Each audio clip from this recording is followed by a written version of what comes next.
같이 읽겠습니다. 엘리야가 아합에게 이르되 올라가서 먹고 마시소서. 큰 비 소리가 있나이다. 아합이 먹고 마시러 올라가니라. 엘리야가 갈멜산 꼭대기로 올라가서 땅에 꿇어 엎드려 그의 얼굴을 무릎 사이에 넣고 그의 사원에게 이르되 올라가 바다 쪽을 바라보라. 그가 올라가 바라보고 말하되 아무것도 없나이다. 이르되 7번까지 다시 가라. 7번째 이르러서는 그가 말하되 바다에서 사람의 손만한 작은 구름이 일어나나이다. 이르되 올라가 아합에게 말하기를 비에 막히지 아니하도록 마차를 갖추고 내려가소서 하라 하니라. 조금 후에 구름과 바람이 일어나서 하늘이 캄캄해지며 큰 비가 내리는지라. 아합이 마차를 타고 이스라엘로 가니 여호와의 능력이 엘리야에게 임하매 그가 허리를 동이고 이스라엘로 들어가는 곳까지 아합 앞에서 달려갔더라. 아멘. 찬양대의 찬양 읽겠습니다.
열왕기상 18장 말씀을 가지고 꽤 오랜 기간 동안 함께 말씀을 나누었습니다. 이제 오늘 다음 주면 이제 엘리야에 관한 이야기를 마무리하려고 합니다. 지난주에 함께 나눴던 말씀은 말씀을 붙잡고 기도하라라고 말씀을 드렸었는데요. 여러분, 우리의 기도의 근거는 항상 말씀이어야 합니다. 말씀이 중심이 되고 그 말씀에 따라서 기도해야 한다라는 것인데요. 여러분, 우리가 말씀을 근거하는 건 우리의 기도가 결과를 바꾸는 것이 아니라 하나님 말씀에 순종하기 위해서이기 때문입니다. 우리가 기도할 때 하나님 말씀을 듣고 하나님 말씀이 이루어질 것을 믿고 기도하는 거죠. 그래서 사실은 이 오늘 읽은 이 본문의 말씀은 비가 내렸다라는 데 방점을 찍는 것이 아니라 엘리야가 기도했다라는 데 방점을 찍어야 한다라는 겁니다. 지난주에 함께 나눴던 말씀 가운데 우리가 믿음이 있다면 다른 사람들이 보지 못하는 걸 볼 수 있었다라고 설명을 드렸습니다. 이건 반복돼요. 하나님 말씀을 근거로 기도하기 시작하면 우리 안에 믿음이 쌓이게 됩니다. 그것을 반드시 보리라는 기대 때문에 결과는 정해져 있기 때문에 우리의 믿음은 성장하게 돼 있어요. 우리의 믿음이 성장하면 다시 하나님께 기도할 수 있죠. 우리의 믿음이 성장하고 기도가 이루어지면 남들이 보지 못하는 것들을 볼 수 있습니다. 마치 손바닥만한 작은 구름 속에서 큰 비를 볼 수 있는 것처럼 우리의 믿음이 새로운 것을 볼 수 있게 하게 됩니다. 이 단계가 우리에게 꼭 필요하죠. 반복적인 이 단계를 통해서 우리의 믿음이 날마다 성장해야 합니다. 오늘은 그 중에서도 엘리야의 태도에 대한 문제를 좀 나누려고 합니다. 엘리야의 기도의 태도는 우리가 본받을 만합니다. 엘리야가 기도하는 첫 번째 기도의 태도는 간절함에 있습니다. 간절히 기도했죠. 사람마다 찬양하는 것도 다르고 기도하는 모습도 다릅니다. 찬양할 때 대부분 이제 좌우로 흔들죠. 근데 왜 기도할 때는 앞뒤로 흔드는지 모르겠어요. 어찌됐든 사람마다 다 각각의 모습을 가지고 있습니다. 그리고 기도의 내용도 다 다릅니다. 그런데 기도하는 자세만큼은 굉장히 중요하다 생각합니다. 우리는 엘리야가 기도하는 모습에서 그의 마음 상태를 느낄 수 있습니다. 간절한 기도는 태도에서 느낄 수 있는 것이기 때문에 그렇습니다. 엘리야는요, 지금 죽느냐 사느냐의 기로에 서 있습니다. 사실은 죽느냐 사느냐의 기로가 아니라 하나님 말씀이 이루어지느냐 안 이루어지느냐에 대한 기로에 서 있죠. 물론 하나님의 말씀은 하나님의 약속은 반드시 이루어지기 때문에 이루어집니다. 그러나 엘리야가 하나님의 말씀을 선포했기 때문에 그 누구보다 간절해질 수밖에 없습니다. 그의 자세를 보면 간절함이 표현되어 있습니다. 우리가 지금은 대부분 다 교회가 의자에 앉아서 예배를 드리지만 예전에는 마룻바닥에서 예배를 드릴 때가 있었어요. 낮예배, 대예배라고 말하는데요. 저는 대예배라는 말을 별로 좋아하지는 않아요. 그게 맞는지도 잘 모르겠고요. 그런데 옛날에는 기도회 같은 경우에는 꼭 마룻바닥에서 기도하지 않았습니까? 그래서 무릎을 꿇고 기도하다가 다리가 너무 아프면 다리를 펼 생각도 하지 못하고 머리를 바닥에 대고 기도하고 하는 모습이 있지 않았습니까? 그런데 지금도 가끔 무릎을 꿇고 기도할 때 그 간절함이 저에게 필요하다라고 느껴질 때가 있습니다. 야고보는 엘리야의 기도를 말하면서 그가 비가 오지 않기를 간절히 기도한즉이라고 말하고 있습니다. 여러분, 간절함이 없는 기도는 기도라고 할 수 없습니다. 어떤 경우에서라도 반드시 기도가 이루어지기를 바라는 간절한 마음에서 기도해야 합니다. 이게 절박함이죠. 하나님, 이 기도가 응답되지 않으면 저는 여기서 끝납니다 라는 마음으로 기도한다면 자세는 달라질 수밖에 없습니다. 진흙바닥이라도 꿇어 엎드려 기도할 수밖에 없겠죠. 얼굴을 무릎 사이에 넣었다라는 것은 그 형태에 말하는 것이 아니라 본인이 기도를 열심히 하다 보면서 집중하다 보니까 몰입하다 보니까 그렇게 된 거예요. 하나님께 전적으로 매달린 것입니다. 엘리야는 좀 유별난 면이 있었어요. 엘리야는 성령의 사람이기도 하지만 기도의 사람이기도 했습니다. 엘리야가 기도할 때 특별히 과부의 아들이 죽었을 때 그의 시체 위에 엎드리지 않았습니까? 그의 시체 위에 엎드려서 몸을 맞대고 기도했습니다. 사실 그것도 생명을 걸고 기도한 겁니다.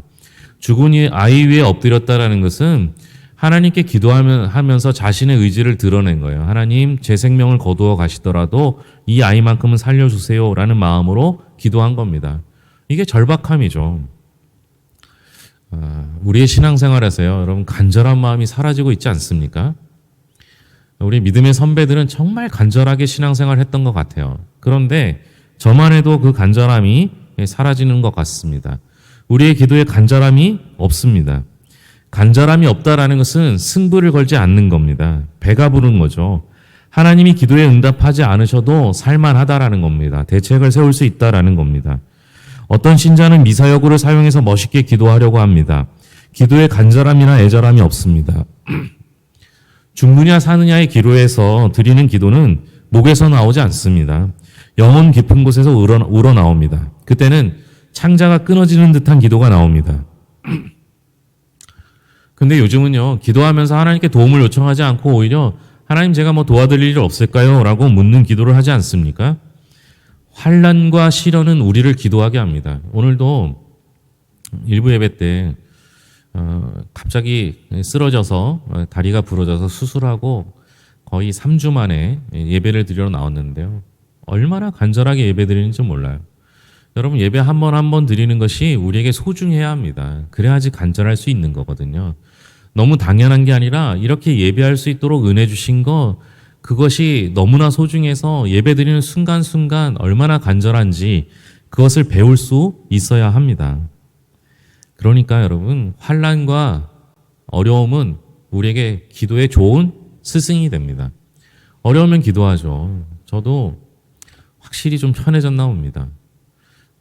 기도하는 게 간절함이 사라지는 것 같아요. 정말 할 수 있는 게 기도밖에 없었는데 지금은 여러 가지 방책이 있는 듯하게 보입니다. 그래서 더 문제가 되죠. 여러분, 기도 외에 할 게 많은 거, 대책이 많은 거, 그거 우리 삶의 복이 아닐 수 있어요. 오히려 아무것도 할 수 없어서 기도밖에 하지 못하는 순간, 그 순간이 우리에겐 복이 될 수 있습니다. 할 게 많잖아요. 가지고 있는 것도 많고요. 누리는 것도 많고요. 그것 때문에 우리의 기도가 약해진다면 오히려 그것은 우리에게 복이 될 수 없습니다. 제가 나름대로 고등학교를 졸업하고 공부하는 걸 좋아하게 돼서 꽤 오랜 시간 대학원을 다녔어요. 제가 초중고 12년을 학교를 다녔는데요. 고등학교 졸업하고 나서 10년 반 동안 학교를 다녔어요. 그러니까 거의 초중고 담임 만큼 다녔거든요. 그러면서 자격증도 한 7, 8개 정도 갖고 있어요. 그런데 아버지가 제게 늘 목회하면서 얘기하시는 것이 할 줄 아는 게 많으면 안 된다는 거예요. 목회밖에 할 줄 몰라야 된다는 거예요. 다른 거 생각하지 말라는 거예요. 정말 제가 목회 말고 다른 걸 할 수 있는 능력이 됐더라면 지금 이 자리에 있기가 쉽지 않았을 겁니다. 근데 배운 게 그것밖에 없다고. 정말 목회 말고는 다른 걸 할 줄을 모르기 때문에 더 목회에 전념할 수밖에 없었습니다. 우리의 기도가 이래야 합니다. 우리가 할 수 있는 게 기도밖에 없어야 합니다. 제가 좋아하는 책 제목 중에 하나가 너무 바빠서 기도합니다 라는 책입니다. 너무 바빠요. 우리 이 세상에서 할 게 너무너무 많잖아요.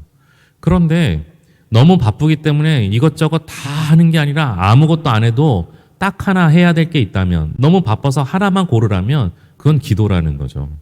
우리의 기도가 이렇게 유일한 방법이어야 합니다. 그래야만 하나님께 다가갈 수 있고요. 우리의 간절함을 하나님께 드릴 수 있습니다.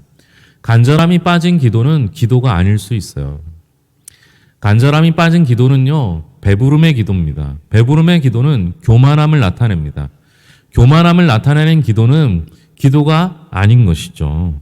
여러분, 우리가 힘들고 어려워서 잃어버리는 게 많을 수 있을지 몰라요. 그러나 기도를 잃어버리면 가장 큰 상실이 됩니다. 교만하면 기도의 영이 사라져 버립니다. 그래서 교만하면 망하는 겁니다. 엘리야는 하나님께 간절히 매달렸습니다. 엘리야의 기도는 끈기와 절절함이 있었습니다. 아무리 작은 것을 구하더라도 하나님께 전적으로 매달리는 간절함의 영성이 회복되어야 합니다. 승부를 걸어야 되잖아요. 하나님께 한번 매달려보서 하나님께서 주시는 것을 경험해 봐야 되잖아요. 제가 여기서 목회하면서 계속 드리는 말씀이요. 여러분, 우리는 스스로 해결하는 인생이 되어서는 안 된다라는 거예요. 우리는 항상 하나님께 해결받는 인생이 되어야 합니다. 하나님께 해결받는 인생이 된다는 건 뭐예요? 우리의 기도에 응답하시는 하나님을 경험하는 것이죠. 전적으로 하나님께 매달릴 때 그 응답을 들을 수 있습니다. 어떤 사람은 무릎 꿇고 기도하고 엎드려 기도하는 게 궁상맞고 괜히 그러는 것 같을 수도 있습니다. 그런데 여러분, 성공하면 무릎이 꿇어지지 않습니다. 빳빳한 바지가 혹시라도 구겨질까 봐 무릎 꿇고 기도하는 것을 좋아하지 않습니다. 그럼 한번 생각해 보세요. 엘리야는요, 이 말씀 이전에 어떤 일이 벌어졌습니까? 갈멜산에서 바알과 아세라 선지자 850대 1로 싸움을 해서 그가 이겼습니다. 승리한 거죠. 그러면 여러분 얼마나 신이 났겠습니까? 지금도 갈멜산에 가면요, 마치 칼이 번개처럼 이렇게 휘어진 그 칼을 들고 있는 엘리야의 모습이 조각되어 있어요. 얼마나 많은 사람을 칼로 쳤는지 칼이 구부러질 정도라고 말합니다. 여러분, 우리가 그 상태라면 여러분 어떤 마음 가지겠습니까? 아, 이 큰 승리자라고 생각하지 않겠습니까? 그런데요, 엘리야는 이 열광주의, 승리주의에 빠지지 않았습니다. 오히려 지금 이 순간에 겸손히 무릎 꿇고 하나님께 기도했습니다. 승리했기에, 큰 영광을 받았기에 그는 목이 뻣뻣해지지 않았습니다. 오히려 얼굴을 무릎 사이에 집어넣었습니다. 멋지지 않죠. 승리하고 승리의 세레모니를 하는 것이 훨씬 멋있을 수 있지만 엘리야는 전혀 그러지 않았습니다. 하나님께 온전히 몰입하고 전적으로 매달리는 모습이었습니다. 여러분, 엘리야가 승리한 비결은요, 다른 데 있지 않아요. 기도예요, 기도. 얼굴을 무릎 사이에 집어넣는 게 그의 승리의 비결이었습니다. 여기서 엘리야의 가장 인간적인 모습을 볼 수 있습니다. 겉으로 드러난 승리가 멋있게 보일지 모르지만 진정한 승리는 숨어 있습니다. 그러니까 여러분, 믿음의 사람들이 경험하는 승리는요, 그 승리의 순간에 이루어진 것이 아니라 기도가 쌓여서 이루어진 거예요. 우리는 기도하는 인간적인 모습을 가져야지 승리의 순간에 승리에 환호하는 모습만 가져서는 안 되는 겁니다.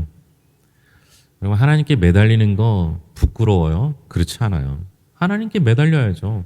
하나님만 의지해야 되죠. 그것이 우리가 살 수 있는 가장 좋은 방법입니다. 여러분, 절박한 기도의 자리를 만들어 가시기 바랍니다. 잘 안 되는 거 많잖아요. 하려고 해도 안 되잖아요. 어떤 건 끊으려고 해도 안 되고요. 어떤 건 내가 절망성에 있을 때도 있잖아요. 그때 여러분 어떻게 합니까? 그것을 이겨낼 수 있는 방법은 기도밖에 없잖아요. 절박한 그 자리로 나아갈 수 있기를 바랍니다. 우리가 하나님께 매달린다면요, 우리의 기도는 포기하지 않는 기도가 되어야 합니다. 엘리야는 바다에 무슨 징조가 있는지 사환에게 묻습니다. 사환이 가보죠. 별거 없어요. 한 번, 두 번, 7번을 갑니다. 갈 때마다 별거 없어요. 그런데요, 그렇게 7번을 갔다 오니까 평소엔 눈여겨보지도 않던 손바닥만한 구름을 보게 됩니다. 간절함이 만들어낸 것이죠. 그런데 여러분, 손바닥만한 구름 가지고 뭐가 되겠습니까? 우리 교회에서 보면요, 여기 구름이 얼마나 예쁘게 잘 보이는지 몰라요. 근데 여러분, 손바닥만한 구름 보신 적 있어요? 그런 경우 별로 없어요. 비가 안 와도 구름은 얼마나 큰지 몰라요. 그런데 3년 6개월 동안 비가 안 왔으니까 손바닥만한 구름이 아니라 정말 물기둥 같은 구름이 있어야지 비로 그 가뭄을 해결하게 될 텐데 손바닥만한 구름이 뭐가 되수겠습니까? 그런데 7번을 가서 보니까 그게 보이는 거예요. 우리가 기도할 때 간절히 기도하면요, 손바닥만한 구름도 보여요. 왜요? 엘리야는 이미 18장 1절을 통해서 하나님께서 비를 내리시겠다는 말씀을 기억하고 있었어요. 그러니까 엘리야에게 필요한 건 비가 내리는 것이 아니라 비가 내릴 것에 대한 징조, 표징이 필요했던 거예요. 그 표징이 손바닥만한 구름이어도 되는 거예요. 그래서 그 구름을 보니까 아, 드디어 하나님의 때가 되는구나라는 것을 알게 된 거예요. 결과는 정해져 있습니다. 비는 반드시 내립니다. 하나님께서 비를 내리시겠다라고 선포하셨기 때문에 비는 내리는 거예요. 그러니까 비 볼 필요 없이 손바닥만한 구름이라도 아, 됐다라고 말할 수 있는 우리의 믿음이 필요한 거예요. 그때까지 뭐 해야 돼요? 기도하는 거죠. 여러분, 기도는 하다가 멈추면 안 되는 거예요. 기도는 끝까지 하는 겁니다. 끝까지. 그래서 기도하는 사람에게 가장 필요한 게 인내입니다. 멈추지 않는 거예요. 포기하지 않는 거예요. 여러분, 우리가 자꾸만 기도의 응답을 못 받는다라고 말하는 이유는 뭐예요? 응답 받을 때까지 기도하지 못해서 그러는 거예요. 제가 별로 좋아하진 않지만 순복음교회에 유명한 목사님 계시지 않습니까? 그분이 기도의 응답을 그렇게 많이 받는 거예요. 그러니까 후배들이 가서 목사님 어떻게 똑같은 우리도 목사인데 목사님은 어떻게 기도의 응답을 그렇게 많이 받습니까? 라고 묻습니다. 그때 그 목사님이 대답한 것이 참 가슴에 와닿아요. 나는 기도가 응답될 때까지 기도해. 이렇게 말씀하시는 거예요. 여러분, 응답될 때까지 기도하니까 응답이 다 되는 거예요. 우리의 기도는 멈춰서는 안 됩니다. 우리의 기도는 항상 하나님의 말씀에 기인하고 그게 기준이기 때문에 하나님의 말씀은 반드시 이루어집니다. 그러니까 그때까지 우리는 기도하는 거예요. 기도를 멈추지 않는 거예요. 쉬지 않는 거예요. 그것이 우리에게 꼭 필요한 겁니다. 그래서 여러분, 기도는요, 공부하는 것과 비슷해요. 엉덩이로 하는 거예요. 기도하는 사람들은 엉덩이로 하는 거예요. 기도가 응답될 때까지 자리를 뜨지 않는 것이죠. 기도하면서 응답되지 않는다고 원망하신 적이 있습니까? 근데 시간이 지나고 보면요, 응답된 경우가 더 많습니다. 때로는 우리의 기도가 정욕으로 잘못 구해서 응답되지 못한 경우도 있겠죠. 그런데 그것마저도 하나님의 응답입니다. 기도하다 보면 답답할 때도 있어요.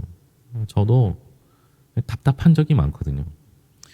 제가 목회하면서 1년에 10명씩만 늘게 해주세요. 이렇게 기도를 했습니다. 제가 욕심이 적어서 그런 건지 자신이 없었던 건지 10명씩만 늘어나면 제가 그 당시 37년 목회할 수 있었으니까 우리 교회 370명 되겠다 이 생각 가지고 10명씩만 늘게 해달라고 그렇게 기도를 했어요.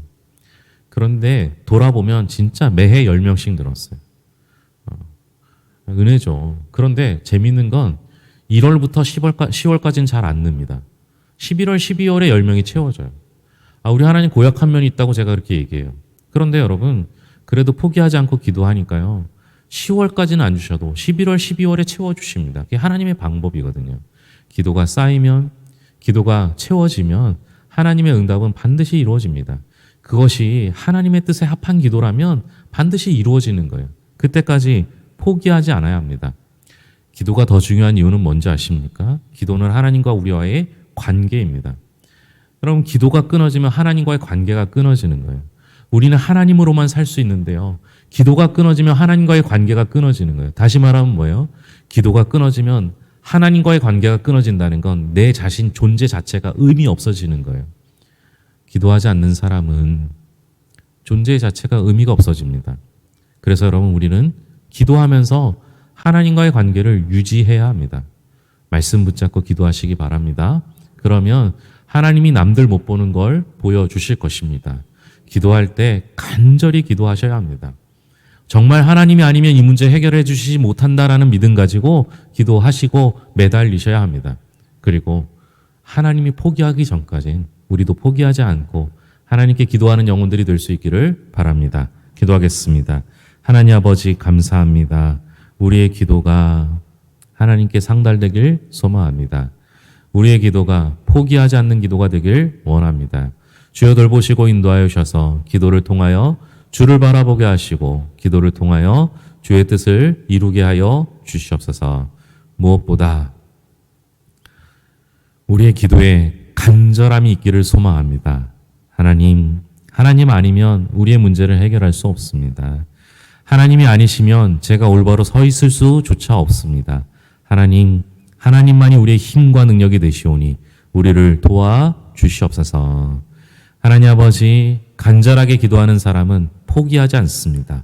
하나님께서 포기하시기 전까지는 포기하지 않게 하시고 응답될 때까지 기도하여 모두가 하나님의 응답을 듣는 이들이 되게 하여 주시옵소서.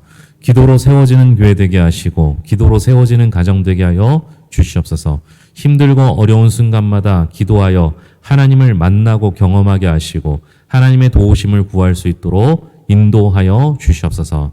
주님의 음성 듣기를 소망하며 모든 것을 예수님의 이름으로 기도합니다. 아멘.